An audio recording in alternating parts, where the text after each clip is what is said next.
De loin, le Grand Blanc fait illusion. Mais en arpentant les sentiers, le mythe s'effondre.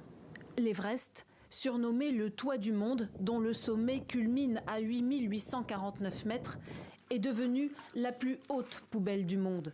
Cette pollution, l'alpiniste Luc Boinard en témoigne une nouvelle fois lors de sa dernière expédition. On va trouver tout dans ces déchets. Probablement aussi des bouteilles d'oxygène, des débris, des bouteilles des chaussures, du plastique, du PVC, des tentes, des bouteilles, des canettes, etc., etc., etc. Bref, la merde occidentale dans toute sa splendeur. Avec son équipe de 80 porteurs, le Français a décidé de nettoyer l'Himalaya à la main. Il vient de redescendre 1,6 tonnes de déchets plastiques, conséquence du tourisme de masse et de luxe. Il y a des gens qui sont prêts à payer plus de 100 000 $, 120 000 $, 150 000 $ pour avoir un maximum de confort au camp de base.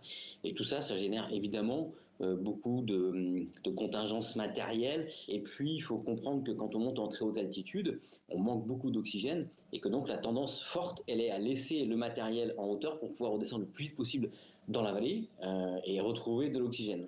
À 53 ans, ce n'est pas la première fois que Luc Boinard se rend sur place.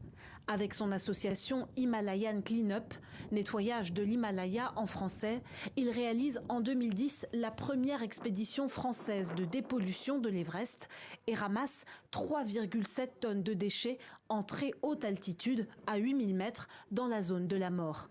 Les expéditions ont enfoui sous les rochers leurs déchets qui ne voulaient pas redescendre et donc il s'agit donc de défaire quelques pierres et là on retrouve des zones de décharge ou bien il y a d'autres déchets qui sont jetés dans les glaciers, dans les grandes crevasses et ça on les retrouvera dans très très longtemps quand les glaciers auront fondu.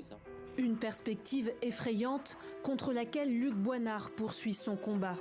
Pour le moment financé par des partenaires privés, il espère des mesures politiques concrètes pour encadrer les pratiques et limiter le tourisme dans la région.